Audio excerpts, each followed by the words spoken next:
Hello, I'm Warren Ward, an agronomy specialist with the Canola Council of Canada. I'm joined today by Steve Barron, who's a practicing agronomist with Double Diamond Farm Supply, as well as working with Fertilizer Canada, promoting 4R nutrient training and messaging. 4R nutrient management is using the right source of fertilizer at the right rate, at the right time, and in the right place. Soil testing is an important component of determining the right rate of fertilizer to achieve your yield target. We'll walk through what to do once you receive the results of a soil test to help ensure that you receive the maximum benefit from this 4R management practices. So with that, I'll turn it over to you, Steve. Well, thank you, Warren.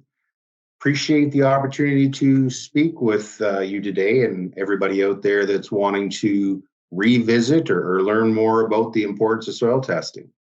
Now, soil testing, the science of that practice is huge in agriculture. Understanding the biological and nutrition needs of your soil is so important. I know when I was a young agronomist, I heard the analogy of blood work being done for the understanding of your physical well-being as a human, translating it to a living biological soil, really hit home for me to understand that we need to utilize this science to understand how to treat our soils appropriately. Moving on to the physical process of extracting soil. This is the most important part of the understanding of how to treat that soil. At the end of the day, you can be the most capable agronomist out there that's going to be retrieving those soil test results and interpreting them. But if the physical process wasn't completed completely correctly, then bad science, bad data. So realistically, what we like to do is we like to test our soils as a 0 to 6, 6 to 24 inch cores. Those cores will realistically represent the lion's share of 75 to 80% of the nitrogen and phosphate and nutrition needs of the small grain plants that we do sow here in Western Canada. If you're going to look at some crops such as sunflowers or corn or different crops such as that, then subsoil sampling may come into play. But when you're looking at a 0 to 6, nutrition such as phosphorus is very important to understand in those depths. When you get to the 6 to 24, when it comes to, say, nitrate, sulfate, more mobile nutrients, those depths are important to understand at what rates those nutrients are found. A checklist for correct soil test analysis interpretation. This is very, very important. Now, you want to understand who you're partnering with, their expectations of what they want to see from a soil test analysis. That comes into play with understanding cropping expectations, which is yield and quality. Quality would maybe pertain to, say, protein in wheat, or maybe protein, say, that you do not want to see elevated in a crop such as malt barley. You want to understand the target crop uptake versus removal of nutrient strategies. What type of fertilizer or nutrition products do those producers use on their farm? They may use products such as enhanced efficiency fertilizers, which could include, say, ESN or Super U, or a plethora of other products that are out there in the marketplace. But understanding what those producers use will be important in the interpretation of what they do currently have in the soil. Understanding spring versus fall nutrition application intentions are also very important, which in turn encompasses the whole concept of the 4R nutrient strategy. And at the end of the day, gaining a working knowledge of the equipment used for nutrition placement is also very, very important when you're partnering with that farm producer and understanding how you're going to interpret his soil test and come up with a plan for his nutrition. Soil testing. Well, we've been soil testing for many decades now. And through time, as science evolves and we collect and understand the interpretation of these soil tests, we get better at what we do. I know in my career, when I was involved with soil testing in the mid-90s, there was some skepticism on some of the results that we were finding. But as time has moved along and we understand how to take samples, how to treat those samples, and how to interpret them, it's gotten a lot more accurate. When I look at soil tests, or when I suggest we do look at the interpretation of them from year in and year out, there's 5 fundamental components of that soil test that need to be recognized to put validity to the samples that were taken and the test you're reviewing. Your CEC, or your cation exchange capacity, would be one of them. Sodium, soluble salts, organic matter, and soil pH. These 5 fundamentals work together in that analysis so that if you see that there's a issue or there is some of those numbers that don't add up, you need to question mark that soil test. Now, if you GIS reference those points that you are testing in those fields year in, year out, and you do have those multiple years to go back and review those 5 fundamentals, those do marry up and will give you confidence in those results you're looking at. And after time, building specific farm nutrition crop uptake algorithms can be very important and can vary from farm to farm, field to field, with the different 4R practices and placement and equipment that are all involved. Our next slide here validates the importance of understanding the 5 fundamentals. The soil test illustrated on the left is from October 12th of 2022, and the soil sample results on the right are from September 27th of 2023. Both of these samples were GIS referenced with 12 cores from 0 to 6, 6 to 24.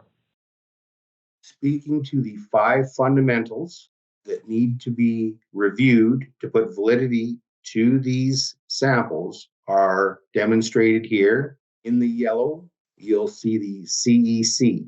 On the left, the CEC shows 45. On the right, it shows 42. Close enough. Those numbers of 42 and 45 would represent a clay soil. To the left of that in the purple, where you see the soil pH, it's represented as 0 to 6 and 6 to 24. You see the 0 to 6 at 8.2 and 8 on the other one, and the 6 to 24 at 8.7, and on the other one it's 8.3. Close enough. Those pHs are very elevated, but being that those numbers are so close, it really puts a lot of merit into these results. Also, too, just quickly looking at the sodium of 42 and 32, that also is close enough. Now, as a percentage, that does look quite different. 42 parts per million or 32 parts per million being 33% different. In the big picture of those parts per million, that is close enough to put validity to the sample, as well as the organic matter being 5.1 and 6.1. That too also represents close enough. In the bottom, you'll also see the soluble salts as 0 to 6, 6 to 24. Those numbers as well add up to a very consistent reading. So, big picture, I believe the results I'm looking at, and I feel confident moving forward with a nutrition prescription from these results. So, Steve, question for you. What are some common mistakes or overlooked things when reviewing soil test results? Well, mistakes, at the end of the day, it goes back to the extraction of the soil and maybe not reviewing those 5 fundamentals before you have a look at a prescription. Now, reviewing those 5 fundamentals, you may not have previous GIS reference points and soil test information to draw from. But even at that point in time, if there's something that doesn't make sense with those 5 fundamentals, if your soluble salts and your sodium are conflicting, or the organic matter is looking extraordinarily low or high, when you have uh, a visual or historical understanding of that soil or that field, I should say, I would suggest those could be mistakes that, are just overlooked. And sometimes those, call them mistakes or overlooked questions, aren't just discussed with that producer, who will know in conversation if that needs to be looked at. So here with this slide, when we're talking about soil test data, we'll focus on nitrate and phosphorus. So soils are a negative charge fundamentally. And when we look at nitrogen in its plant uptake form, there's 2 forms of nitrate, which is negative, and NH4, which is ammonium, which is positive. Ammonium is very tricky to track in a soil test because of its nature of being hard to test. So nitrate is a little more stable, and that is the form of nitrogen that most soil test companies will use to measure. Now, in saying that, if you say use manure analysis and different things like that, soil test companies will use an ammonium test. But as of today's science, in my experience, nitrate is the most stable form to understand through testing. Keeping in mind, when nitrate is measured, it's in a plant available form. That is also in a form, when it's plant available, to losses, whether those losses are volatilization or leaching. But those conversations need to come into play when you're making recommendations with the placement and the product used, whether it's urea or UAN or NH3 or enhanced efficiency fertilizers, which might come into play. Phosphorus in our Western Canadian soils can be measured with a few different techniques. Olson and Bray techniques would probably be the most commonly used. There's also one called Kelowna, which is unique to BC and some acidic soils. Olson is scientific to the bicarbonate P, which is a little more adapted to lower and higher pHs.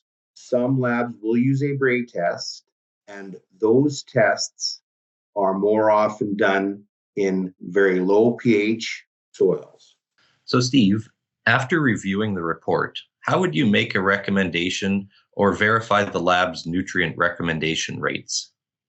When when I receive soil test results, and I'm reviewing those 5 fundamentals as well as a lot of the other properties being tested, whether it's nutrition or base saturation, I will speak with the producer and understand his expectations of yield and performance and quality of commodity he's wanting to grow, and deliver a more personalized prescription at that point. Now, I feel when it comes to a lot of the soil fertility guidelines provided by labs, they are guidelines and they may not be specifically unique for your region. I feel that, and as an agronomist, it's very important to understand the limitations and expectations and, look for those most positive outcomes for your area, and nobody knows that better more than yourself or obviously the producer you're working with. So I would just like to thank you for your time and just reiterate the fact that soil testing is a crucial start to a successful cropping experience, not only financially, but environmentally as well. Well, thank you very much, Warren. And I appreciate the Canola Council of Canada allowing me this platform to work with you folks in discussing the importance of soil testing and the interpretation for our nutrient management as a process which is really going to move the dial in a positive way for our environment and our producers. Resources out there, there is a lot of different resources to utilize to understand how to practice soil testing and the interpretation of those soil tests in an appropriate manner. I know AgVice and ANL Labs and many other folks out there will have platforms that are published on their websites to help with some of those interpretations. And I know Fertilizer Canada and fertilizercanada.ca does provide a lot of different information concerning nutrition in Western Canada and how it applies in a 4R fashion. And I would encourage you to visit the website of fertilizercanada.ca. Yeah, and as well, we do have some resources through the Canola Council. So on our canolacouncil.org website, we have Canola Encyclopedia, which contains everything on everything about canola, as well as nutrient management. And we do also have Canola Watch, which growers and agronomists can sign up for. It's a free subscription to timely agronomic advice, including things like soil testing. So thank you for joining us today. We hope you found some benefit from this, and good luck with your soil test interpretation.